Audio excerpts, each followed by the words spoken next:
Hello everyone, welcome back to my channel. दोस्तों, जैसा कि मैंने आपको सूचना दी थी कि दीक्षा पोर्टल पर एक बहुत ही आकर्षक कोर्स मौजूद है जिसका नाम है दार्शनिक सोचने का कौशल क्या क्यों कैसे उत्तर प्रदेश। और इस कोर्स का जो प्रथम भाग है उसका वीडियो मैं पहले ही डाल चुका हूँ। यह भाग 2 पर आधारित है, दार्शनिक विचार की प्रकृति। मित्रों, यह बहुत ही अच्छा प्रशिक्षण है, आप ज़रूर इस प्रशिक्षण को पूर्ण कीजिए।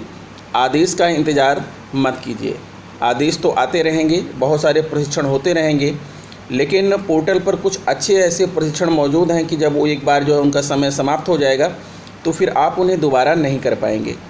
तो मेरा तो सुझाव है कि आप इस प्रशिक्षण को पूर्ण कीजिए और अपनी ज्ञान में वृद्धि कीजिए। यह बहुत ही आकर्षक प्रशिक्षण है। आइए हम इसका भाग 2 प्रारंभ करते हैं और आपको दिखाते हैं कि किस तरह की इसमें जो है प्रश्न पूछे गए हैं और क्या क्या जो है इस भाग में है। तो दोस्तों, जैसा कि आप देख पा रहे हैं, दार्शनिक सोचने का कौशल क्या क्यों कैसे, भाग 2, दार्शनिक विचार की प्रकृति। तो आइए देखते हैं इस भाग में क्या है। देखिए, आपने भाग 1 में आपने सीखा होगा कि इंसान होने की पहली शर्त है उनके तार्किक और बेहतर सोचने की काबिलियत। दर्शन शास्त्र में सोचने के कौशल को प्रमुख स्थान दिया गया है। शैक्षिक उद्देश्य और दर्शन शास्त्र के माध्यम से बच्चों को बेहतर सोचने वाले व्यक्ति बनाने में गहन रिश्ता है। हम शिक्षकों का एक मुख्य उद्देश्य है बच्चों में तार्किक रूप से सोचने और अपने निर्णय स्वयं लेने के कौशल का विकास करना। तो इसी संदर्भ में मित्रों, एक जो है यहाँ पर एक प्रश्न है और बड़े ही मज़ेदार है यह प्रश्न, आप इस पर ध्यान दीजिएगा। यहाँ पर कुछ जो है 8 विचार दिए गए हैं और इन्हें हमें कैटेगराइज करना है, छांटना है। सहसा मन में आने वाले विचार, सक्रिय रूप से सोचे जाने वाले विचार।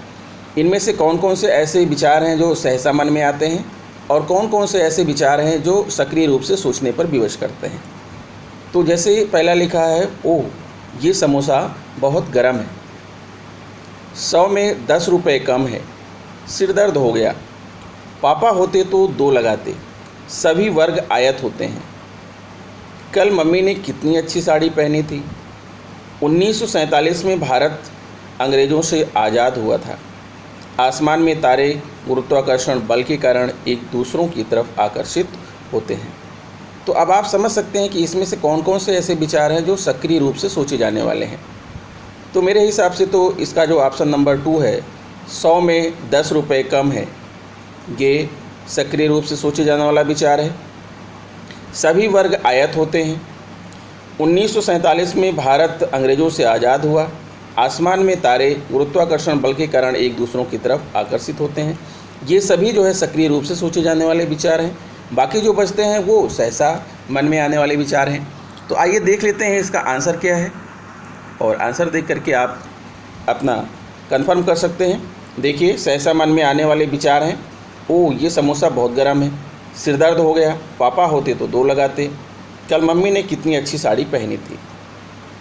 और सक्रिय रूप से सोचे जाने वाले विचार हैं, 100 में 10 रुपये कम है, सभी वर्ग आयत होते हैं, 1947 में भारत अंग्रेज़ों से आज़ाद हुआ था, आसमान में तारे गुरुत्वाकर्षण बल के कारण एक दूसरों की तरफ आकर्षित होते रहते हैं। तो इस तरह से जो दर्शन शास्त्र है वो विचारों को 2 भागों में बांटता है, एक तो सहसा मन में आने वाले विचार और दूसरे जो है सक्रिय रूप से सोचे जाने वाले विचार। फिर आइए ऐसा ही जो है एक और क्वेश्चन है, ये भी बड़ा मज़ेदार क्वेश्चन है। देखिए, यहाँ पर विषय दिया हुआ है और विचार दिया हुआ है। विषय में है विज्ञान, सामाजिक विज्ञान, गणित और दर्शन शास्त्र, और सामने इधर 4 विचार दिए गए हैं। इन विचारों को यहाँ पर ला करके आपको सामने सामने सही मिलान करना है। अच्छा इंसान कौन होता है, क्या डूबेगा क्या तैरेगा, किसानों के संघर्ष का क्या कारण है, एक भैंस खाती है बराबर 3 किलो चारा, तो 515 भैंसें कितना चारा खाएंगी। तो इन चारों विचारों को आपको कैटेगराइज करना है। तो आप कैटेगराइज करिए, क्या करेंगे। मेरे हिसाब से अच्छा इंसान कौन होता है ये दार्शनिक विचार है, क्या डूबेगा क्या तैरेगा ये वैज्ञानिक विचार है, किसानों के संघर्ष का क्या कारण है ये सामाजिक विज्ञान का विषय है, और एक भैंस खाती है बराबर 3 किलो चारा, तो 515 भैंसें कितना चारा खाएंगी, ये गणित का विषय है। और इसका आंसर भी आप देख लीजिए, आंसर देख करके आप सेटिस्फाई हो सकते हैं। जो मैंने बताया बिल्कुल वही आंसर है। विज्ञान विषय में क्या डूबेगा क्या तैरेगा, सामाजिक विज्ञान है किसानों के संघर्ष का क्या कारण है, और गणित है एक भैंस खाती है बराबर 3 किलो चारा, तो 515 भैंसें कितना चारा खाएंगी, और दर्शन शास्त्र का विषय है अच्छा इंसान कौन होता है। तो ऐसे ही चीज़ें जो है यहाँ बच्चों के साथ बातें करके जो है इस कोर्स में बहुत ही बढ़िया चीज़ें बताई गई हैं। जब आप इस कोर्स को करेंगे तो आपको सारी चीज़ें समझ में आ जाएंगी। अब यहाँ 2 बच्चे दिख रहे हैं, कोकिला और शिखा। आपको क्या लगता है कौन सा बच्चा अनुमान लगा रहा है? दरअसल इनके सामने जो है 2 डब्बे रखे हुए हैं और उसमें कंचे भरने हैं। तो शिखा जो है वो कहती है इसमें 100, 200, 1000 आ सकते हैं। कोकिला उसका तार्किक अनुमान लगाती है और कहती है जो है कि नहीं, इसे छोटा डब्बा था उसमें 100 आए थे और इसमें 120 आ सकते हैं, और हर कतार में 12 आ रहे हैं तो कम से कम 10 ऐसे बन जाएंगी कतारें, यानी लगभग 120 आएंगे। तो क्वेश्चन कह रहा है कि आपको क्या लगता है कौन सा बच्चा अनुमान लगा रहा है? तो इस प्रश्न में जो है इस कोर्स में जो आपको दिखाया जाएगा उसके अनुसार जो नंबर 1 है यानी कोकिला जो है वो अनुमान लगा रही है, तो इसका आंसर होगा कोकिला। फिर आइए देखिए 2 टीचर हैं आपस में बातचीत कर रहे हैं, ठीक है, और यहाँ पर बातचीत हो रही है कि बच्चों को कुछ जो है किसी प्रोग्राम में भाग लेना है, और एक टीचर ने जो है किसी एक को विशेष किरदार दे रखा है, लेकिन वो बच्चा उस दिन उपस्थित नहीं हुआ है, तो उसी पर बात हो रही है। हाँ सोच लिया है, पर रीति वो 1 हफ्ते से स्कूल नहीं आ रही है, इसलिए इंतज़ार कर रही हूँ। यानी टीचर उसका इंतज़ार कर रही हैं क्योंकि वो मेन किरदार निभा रही हैं। तो दूसरे टीचर उससे कहती हैं कि आपको ऐसा नहीं करना चाहिए, आप इतने ढेर सारे बच्चे हैं, उन्हें भी जो है आप वो मुख्य किरदार दे सकती हैं अगर वो नहीं आ रही है तो अब इसमें क्वेश्चन कह रहा है कि आपके अनुसार कल्कि जी का निर्णय और किन कारणों पर निर्भर करता है? कल्कि जी ने सिर्फ जो है एक ही बच्ची को जो है किरदार निभाना योग्य समझा है, जिसका नाम है रीति।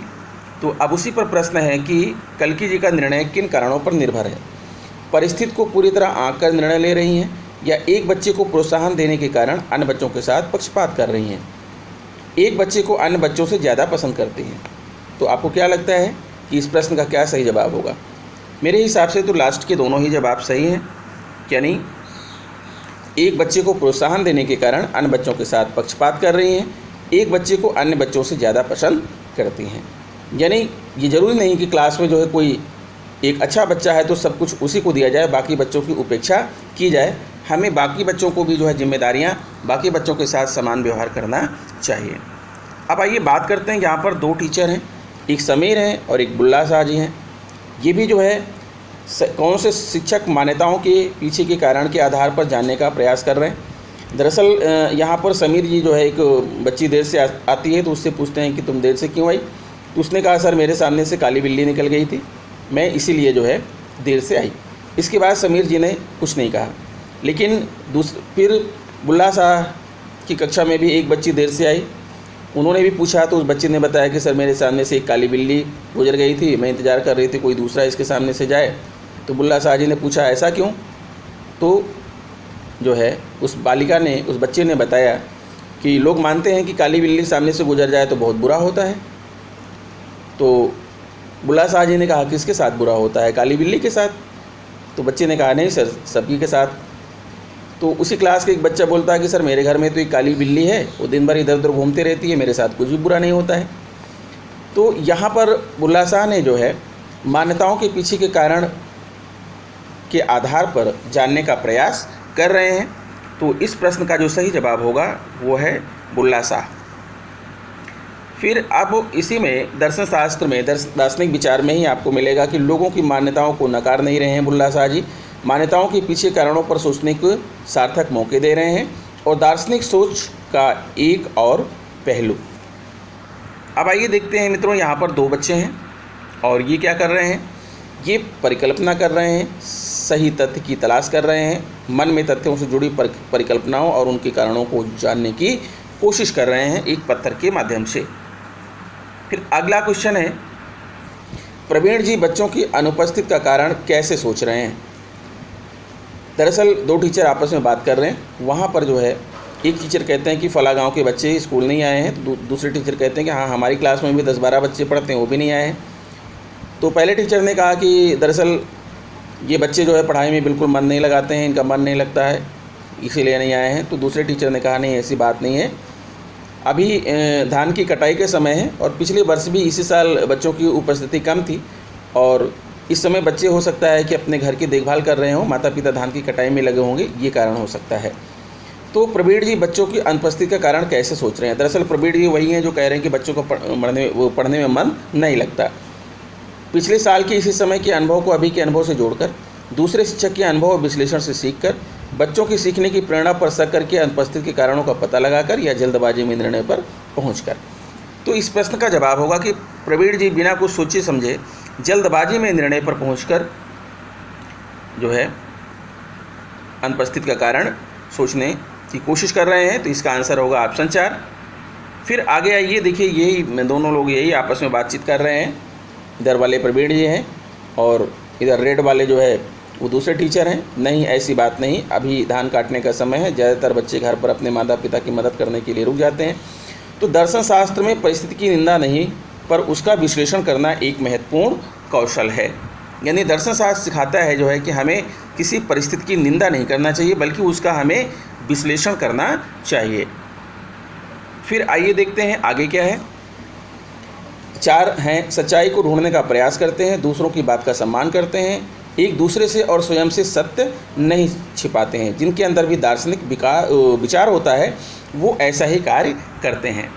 और हमें दर्शन शास्त्र से क्या सीख मिलती है कि इंसान होने की पहली शर्त है उनके तार्किक और बेहतर सोचने की काबिलियत। दर्शन शास्त्र में सोचने के कौशल को प्रमुख स्थान दिया गया है। शैक्षिक उद्देश्य और दर्शन शास्त्र के माध्यम से बच्चों को बेहतर सोचने वाले व्यक्ति बनाने में गहन रिश्ता है। हम शिक्षकों का एक मुख्य उद्देश्य है बच्चों में तार्किक रूप से सोचने और अपने निर्णय स्वयं लेने के कौशल का विकास करना, और साथ ही विभिन्न विषय दर्शन शास्त्र से ही उत्पन्न हुए हैं। रोज़मर्रा के जीवन में सोचने के तरीकों में और तार्किक रूप से सोचने के तरीकों में अंतर है। सटीक सोचने वाले व्यक्ति सत्य ढूंढने का प्रयास करते हैं, दूसरों की बात को सम्मानपूर्वक सुनते हैं, झूठ नहीं बोलते हैं। तो ये रहा मित्रों भाग 2 जो है इस कोर्स का भाग 2, जिसमें आपको बहुत सारी चीज़ें सीखने को मिली हैं। मुझे भी बहुत कुछ सीखने को मिला है। तो मित्रों इस प्रशिक्षण को आप अपनी जानकारी के लिए करिए, किसी आदेश के तहत नहीं। तो आशा करता हूँ कि मेरा यह वीडियो आपको पसंद आया होगा। यदि वीडियो पसंद है तो please subscribe my channel, press bell icon and share it to other friends. तो इस वीडियो में इतना ही मित्रों, मिलते हैं आपसे नेक्स्ट वीडियो में। नमस्कार।